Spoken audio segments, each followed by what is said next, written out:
Assalamualaikum warahmatullahi wabarakatuh. Halo pemirsa Davika TV, kembali hadir bersama saya A'ai Bonamana dalam program Indahnya Islam bersama narasumber saya yang sudah hadir untuk Anda. Ada Umi Linda. Assalamualaikum Umi. Waalaikumsalam warahmatullahi wabarakatuh. Iya, Umi Linda, gimana kabarnya pagi hari ini Umi?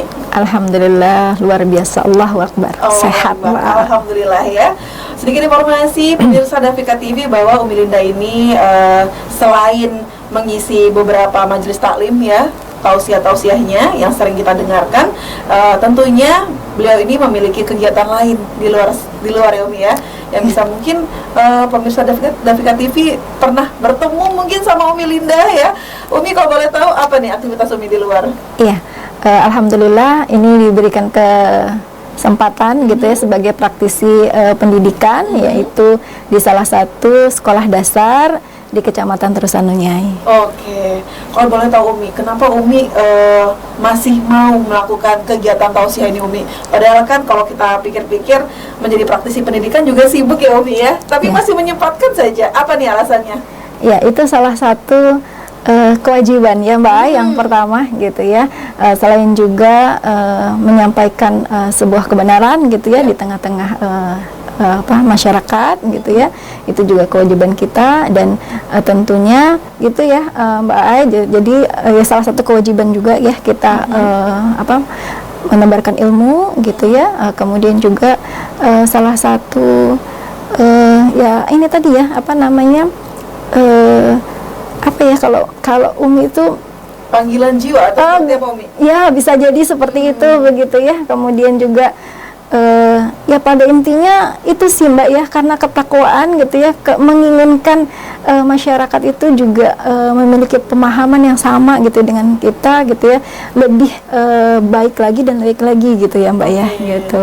Untuk saling mengingatkan ya. Iya betul gitu, amar ma'ruf nahi munkar itu ya Mbak, lebih tepatnya seperti itu. Oke, kalau boleh tahu sejauh ini Umi sudah berapa lama nih menjadi seorang pengisi tausiah Umi? Alhamdulillah, kalau ke majelis taklim gitu ya Mbak, itu mungkin sudah 20 tahun yang lalu gitu ya. Sudah lama ya? Ya, insya Allah ya, mudah-mudahan gitu ya itu menjadi jalan gitu ya Mbak ya, untuk kita bisa sebagai ketika kita berhadapan dengan Allah Subhanahu wa Ta'ala itu menjadi hujah gitu ya pada kita, bahwa di dunia insya Allah melakukan sebuah hal kebaikan gitu ya, dengan menyebarkan kebaikan-kebaikan di tengah-tengah masyarakat gitu. Oke, luar biasa sekali pemirsa Davika TV. Artinya mudah-mudahan ini bisa menjadi keistiqomahan Umi ya ke depan Umi. Amin. Minta doanya ya Mbak. Amin, sama doain saya juga ya Umi ya. Iya. Baik pemirsa Davika TV, saat ini kita akan mengupas lebih jauh sebuah tema yang menarik sekali, yang memang untuk saat ini nih perlu kita dalami lebih jauh Umi. Yaitu tema kita adalah menjaga kesehatan akal dalam Islam ya. Kalau kita pikir-pikir, yang namanya menjaga itu ada menjaga harga diri, menjaga harta, menjaga kecantikan mungkin ya Umi ya. Tapi kadang-kadang yang sedikit terlupakan itu adalah menjaga kesehatan akal. Nah, ini tema, kalau boleh tahu Umi, apa nih alasan Umi untuk mengangkat tema ini, menjaga kesehatan akal dalam Islam? Iya. Jadi yang melatar belakangi untuk memilih tema ini gitu ya Mbak, ini kalau kita melihat pada fakta gitu yang terjadi saat ini, banyak orang-orang itu melakukan sesuatu perbuatan yang itu di luar akal, nalar manusia yang seharusnya begitu ya gitu. Misalnya membunuh gitu ya, menghilangkan nyawa seseorang itu hanya karena misalnya uang yang tidak seberapa, begitu gitu ya. Kemudian juga misalnya karena tersulut emosi apa misalnya begitu ya, itu bisa kehilangan akal dengan tadi misalnya melukai gitu ya orang lain dan lain sebagainya. Itu kan banyak sekali ya yang seperti itu. Nah, kan kita bahas tuh kenapa bisa seperti itu terjadi gitu ya, dan dalam Islam itu seperti apa sih begitu kan ya gitu. Oke, sebelum kita ke sana bagaimana dan apa penyebabnya Umi ya, mungkin kita juga perlu tahu dulu nih apa pengertian dari akal itu sendiri Umi. Iya. banyak yang mendefinisikan ya Mbak, akal itu adalah otak. Betul. Gitu ya. Atau pikiran. Iya. Gitu kan. Kalau kita tanya apa itu akal? Pikiran gitu kan ya, otak. Nah, kalau kita lihat gitu ya bahwa akal itu bukan otak. Iya. Gitu ya. Akal itu juga bukan pikiran gitu ya. Tetapi akal itu adalah kemampuan. Jadi dia adalah kemampuan manusia gitu ya, yang diberikan oleh Allah Subhanahu wa taala gitu ya. Yaitu kemampuan untuk mentautkan ya antara 4 komponen gitu ya. Jadi manusia itu punya akal ya, punya otak, punya maklumat sabiqah, punya panca indera, dan ada fakta. Jadi 4 komponen ini gitu ya, ketika manusia bisa mentautkannya, itulah yang disebut sebagai akal. Nah, bahkan nanti setelah itu akan terjadi proses pemikiran gitu. Nah, itu akal dalam pandangan Islam gitu ya. Jadi bukan otak gitu. Karena kenapa Mbak Ai, Umi katakan akal itu bukan otak gitu.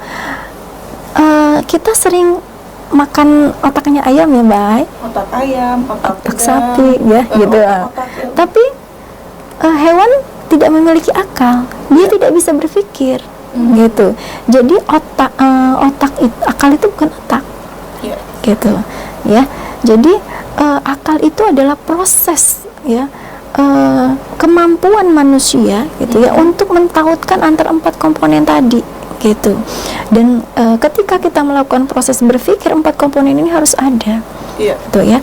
Yang pertama tadi terkait dengan panca indera gitu ya. Panca indera itu ada mata gitu ya, kemudian ada telinga gitu ya, dan panca indera yang lainnya seperti peraba dan lain sebagainya gitu ya. Nah, kemudian juga ada fakta ya, kemudian ada maklumat sabiqah, itu adalah informasi terlebih informasi yang ada di dalam otak gitu ya.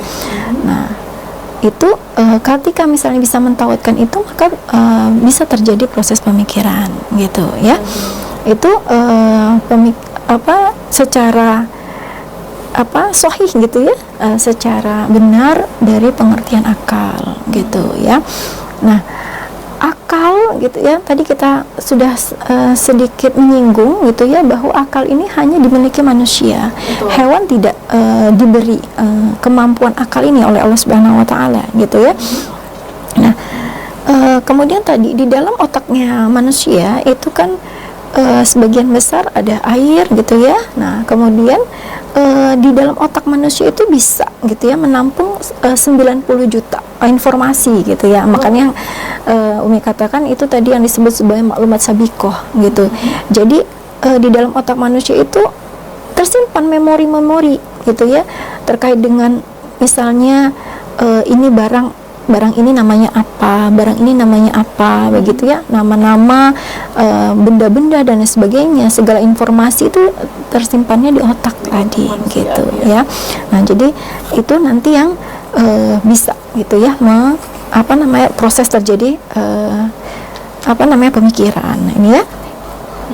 Nah, lebih dalam lagi Mbak Al terkait dengan akal ini, kenapa Allah hanya memberikan kepada manusia, tidak kepada hewan. Nah, akal inilah yang nanti gitu ya digunakan oleh manusia untuk melihat gitu ya, ciptaan-ciptaannya gitu ya, yang nanti sampai kepada membuktikan keberadaan Allah Subhanahu wa taala gitu ya, bahwa di adanya alam semesta manusia dan kehidupan ini kita mendapat kesimpulan ada sang pencipta. Betul. Gitu ya, yaitu Allah Subhanahu wa taala. Mungkin itu Mbak Ai. Oke. Wah, ini kalau ngomongin soal akal ini pasti penjabarannya cukup panjang Umi ya. Tapi kita juga kan perlu tahu Umi, bagaimana cara Islam menjaga kesehatan akal. Akan segera kita dengarkan setelah jeda berikut ini, tetap di Dafika TV.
Bidahi Islam Dafika TV, pemirsa, bersama saya Aibona Mana dan juga Umi Linda, yang tentunya kita masih membahas tema kita yang sangat menarik ini, yaitu bagaimana menjaga kesehatan akal dalam Islam ya Umi ya. Dan tentunya banyak sekali pertanyaan yang ingin kita tanyakan. Dari tadi sebelumnya Umi sudah memaparkan apa pengertian akal ya. Lalu kali ini kita harus tahu nih, bagaimana Islam menjaga kesehatan akal Umi ya. Yang mungkin saat ini saya dan masyarakat ataupun generasi muda ini sangat membutuhkan cara bagaimana supaya kita tetap waras dan tetap lurus pada jalan Tuhan. Silakan Umi. Iya. Pemirsa Dafika TV yang dirahmati oleh Allah Subhanahu wa taala, gitu ya. Jadi tentunya kita kembali kepada Islam, gitu ya, bahwa Islam gitu ya sebagai agama yang sempurna dan paripurna, gitu ya, juga membahas gitu ya terkait dengan bagaimana menjaga kesehatan akal ini ya, dan mendudukkan kepada porsi yang sangat penting gitu ya, karena tadi gitu bahwa setiap apa yang dilakukan oleh manusia itu tergantung kepada pemikirannya gitu ya. Tingkah laku seseorang itu akan tergantung pada apa yang ada di kepalanya, isi kepalanya begitu, pemahaman apa yang dia miliki terhadap fakta tersebut begitu. Nah, makanya Islam juga mendudukkan akal ini juga kepada kedudukan yang penting untuk dijaga gitu. Nah, oleh sebab itu gitu ya, ada beberapa maksudnya penjagaan gitu ya Islam ya, terhadap akal ini gitu ya. Yang pertama, Islam gitu ya melarang memakan makanan atau minum-minuman yang itu dapat merusak akal gitu ya, seperti halnya homer gitu ya. Banyak sekali kan ya Mbak Ai gitu bahwa segala kejadian gitu ya, baik itu mungkin kecelakaan gitu ya, kemudian hal-hal yang tidak diinginkan itu berawal dari homer. Betul, gitu, minuman keras gitu ya, kemudian narkoba begitu ya. Nah, ini adalah makanan-makanan gitu ya, yang makanan minuman gitu ya, dia dapat menghilangkan gitu ya fungsi akal. Betul. Gitu ya. Banyak ketika misalnya dia kecelakaan gitu ya, itu kan karena misalnya sedang mabuk gitu ya. Kecelakaan itu bisa mengakibatkan dirinya maupun orang lain menjadi korbannya gitu ya. Nah, kemudian tadi ya di dalam Al-Qur'an gitu ya, bahwa di Al-Maidah ayat 90 gitu ya, a'udzubillahi minasyaitonirrajim, bismillahirrahmanirrahim, ya ayyuhalladzina amanu innamal hamru wal ansabu wal azlamu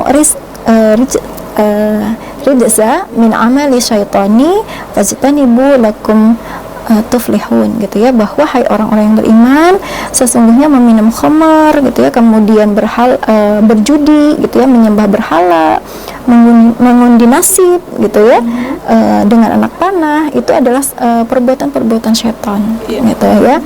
Dan karena itu jauhilah perbuatan-perbuatan tersebut gitu ya, agar kalian mendapat keberuntungan gitu. Jadi tadi ya di situ di dalamnya ada Allah mengatakan sesungguhnya minuman khamr gitu ya, minuman khamr itu harus dijauhi. Betul. Gitu ya.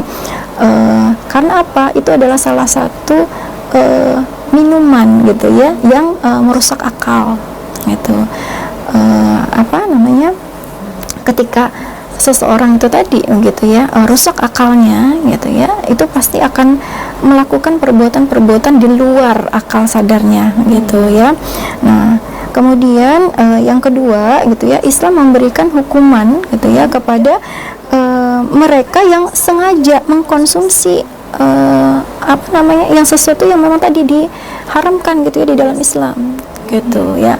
Karena apa? Tadi tentunya ketika Allah memberikan siksaan itu pasti ada mudarat gitu ya, ada sesuatu yang ketika itu dilakukan akan mencelakai gitu. Nah, itu tadi. Makanya karena kita mengetahui ya Mbak, pada hakikatnya kebenaran itu Allah yang mengetahui gitu. Nah ya, kemudian yang ketiga gitu ya, akal ini juga sebagai taklif hukum gitu. Taklif hukum ini artinya seseorang itu gitu ya dikenai sebuah apakah dia melakukan sebuah perbuatan dosa ataupun dia kebaikan, itu ketika akalnya sudah sempurna, ya. Jadi mumayyiz gitu ya. Jadi kalau anak-anak yang belum sempurna akalnya gitu, itu kan belum dibebani taklif hukum, gitu ya. Jadi standarnya adalah akal yang dia miliki gitu. Nah, kalau taklif hukum itu kan ditandai dengan balik ya, gitu. Kalau laki-laki dia mimpi basah, kalau perempuan dia menstruasi, begitu. Ketika itu terjadi, maka disitulah gitu ya, pada saat itulah seseorang itu akan terkenai beban hukum. Apa saja yang dia lakukan gitu ya, apakah dia melakukan perbuatan baik dan buruk, akan dimintai pertanggungjawaban di sisi Allah Subhanahu wa taala, gitu ya. Makanya dari sini gitu ya,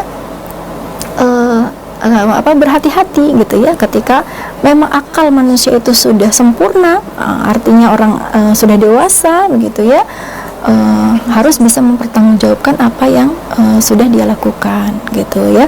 Kemudian yang keempat, Islam itu menganjurkan terus ya mengasah gitu akal kita itu dengan ilmu, gitu ya. Karena di dalam Islam juga setiap manusia gitu ya itu diwajibkan untuk menuntut ilmu, gitu ya, dari buayan sampai yang liang lahat gitu ya. Tuntutlah ilmu dari sampai negeri Cina, begitu ya. Karena apa? Pentingnya ilmu, gitu. Ilmu itu yang nanti akan menjadi sebuah pemikiran, gitu. Dan pemikiran itulah yang nanti akan melatar belakangi seseorang itu melakukan perbuatan, gitu ya. Nah, kemudian tadi ya di surat Al-Mujadalah ayat 11, Allah itu akan meninggikan orang-orang yang beriman gitu ya beberapa derajat untuk orang-orang yang berilmu, gitu ya. Karena apa? Ya tadi pentingnya gitu ya, akal itu diisi, selalu diasah gitu dengan ilmu-ilmu yang harus dicari tadi, gitu. Itu ya, Mbak. Itu beberapa langkah ya Umi ya, bagaimana cara Islam menjaga kesehatan akal. Ya memang sebenarnya bisa kita lakukan kalau dengan niat yang tulus kepada Tuhan ya Umi ya, sama Allah Subhanahu wa taala. Nah, tentunya ini menarik sekali Umi, karena memang akal ini kan bagian dari dalam tubuh. Pasti perlu ada yang namanya hal yang perlu kita konsumsi supaya akal kita tetap terjaga ya Umi ya. Kita perlu tahu makanan apa sih yang mempengaruhi kesehatan akal. Akan kita bahas setelah jeda berikut ini, tetap di Davika TV.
Masih di indahnya Islam Davika TV, pemirsa. Saat ini kita masih bersama Umi Linda di sesi terakhir tentang tema kita yang luar biasa ini, yaitu menjaga kesehatan akal dalam Islam.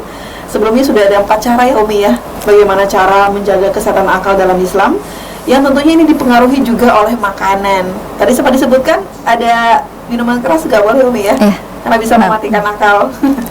Ada nggak Umi makanan lain yang mempengaruhi kesehatan akal juga Umi? Iya. Jadi kembali lagi ya tadi Mbak Ai gitu, pentingnya akal gitu ya di dalam Islam gitu ya, karena tadi dia adalah sebagai ketika seseorang gitu ya melakukan perbuatan itu berdasarkan akalnya, pemikirannya, gitu ya. Nah, dengan kedudukan pentingnya kedudukan itu gitu ya, maka akalnya juga harus dijaga gitu ya. Nah, tentu makanan-makanan yang dikonsumsi gitu ya itu juga harus berkontribusi gitu ya, gitu, untuk kesehatan akal yang kita miliki gitu ya. Nah, tentunya makanan-makanan yang kita makan itu juga harus terkontrol ya Mbak Ai gitu. Apalagi kalau sekarang itu kalau dilihat makanan-makanan siap saji gitu ya, banyak sekali untuk anak-anak sekarang gitu ya, yang itu sebenarnya sangat berbahaya gitu ya. Kalau anak-anak mah pengennya simple gitu ya, manis-manis, enak gitu ya, gitu ya. Kemudian apalagi sekarang sosial media tadi ya Mbak Ayah gitu yang membuat orang itu tertarik gitu kan ya untuk mencoba makanan-makanan, berbagai macam makanan gitu ya, bahkan makan makanan ekstrim gitu ya dimakan gitu ya. Nah kemudian bagaimana gitu dalam Islam gitu ya.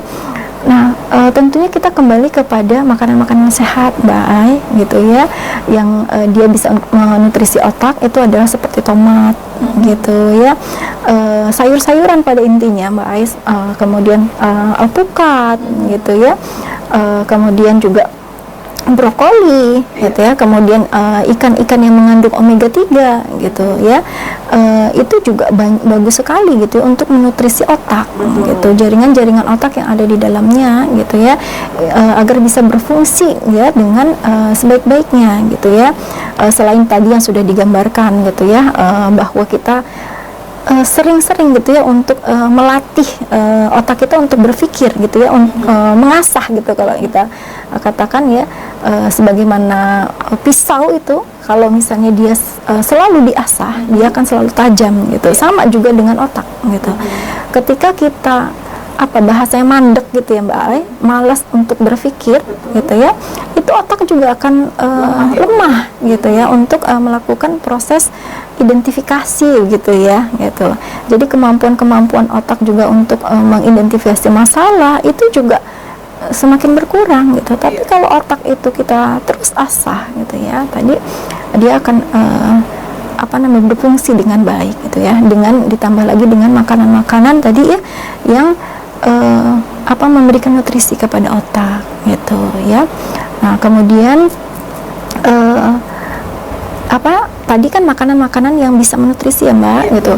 Kalau ada juga nih makanan-makanan yang harus kita hindari Mbak Ai gitu ya, untuk menjaga kesehatan akal, seperti ini hati-hati mungkin tidak tampak ya Mbak Ai gitu ya, seperti makanan yang dia terkontaminasi timbal gitu ya, makanan-makanan yang dijajakan di luar, di pinggir-pinggir jalan, tidak ditutup gitu ya, itu kan kendaraan lewat lalu lalang, dia kan mengeluarkan seperti gas-gas beracun, itu bisa saja menempel pada makanan gitu ya. Kemudian juga seperti merkuri gitu ya, itu bisa ada pada ikan tuh biasanya ya Mbak, yang dia tercemar gitu ya oleh limbah-limbah pabrik dan lain sebagainya. Itu ketika kita terus konsumsi dengan tidak sadar ya Mbak Ai, kita mah taunya belinya segar gitu ya di pasar ataupun di warung gitu ya, tapi tadi gitu ya, lingkungan itu terkadang berkontribusi terhadap makanan yang kita makan itu menjadi makanan yang tidak baik.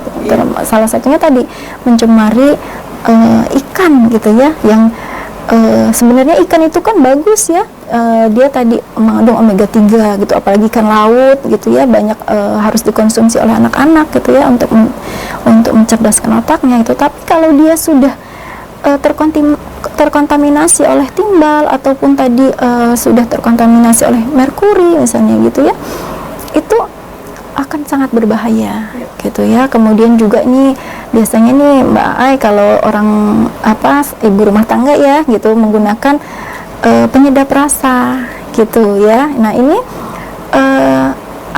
kandungan yang ada di dalamnya gitu ya, itu juga sangat berbahaya gitu ya. Itu dapat menyebabkan kanker gitu ya, dan tadi juga perusak pengkeroposan pada gigi, tulang gitu ya, dan juga tadi mengurangi kesehatan akal gitu ya.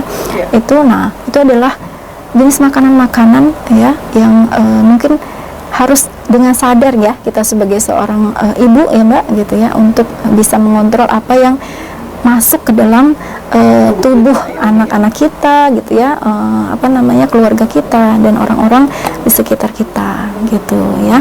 Jadi harus benar-benar selektif ya Umi ya. Iya, betul gitu ya. Nah itu terkait dengan makanan ya Mbak Ai gitu ya. Kemudian terkait dengan tips nih gitu ya, bagaimana menjaga kesehatan akal gitu ya. Nah yang pertama ini biasanya ini orang ibu-ibu nih ya Mbak, coba untuk melatih gitu ya akal kita berhitung tanpa menggunakan kalkulator misalnya begitu ya. Misalnya ketika kita mengajarkan anak-anak kita gitu ya, itu berhitunglah coba tidak menggunakan kalkulator, karena kalau terus diasah gitu ya dia juga akan terbiasa gitu ya. Kemudian kita nih juga ibu-ibu nih gitu ya, mengingat rincian belanja, misalnya mau ke pasar nggak usah pakai catatan baik gitu ya. Betul gitu ya, itu bisa juga gitu ya sebagai tips gitu ya.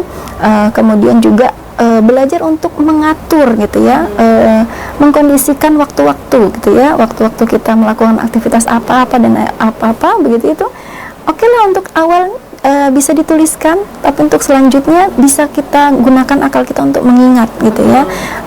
Terus mengingat gitu ya apa yang yang bisa kita usahakan untuk akal kita selalu berpikir gitu ya.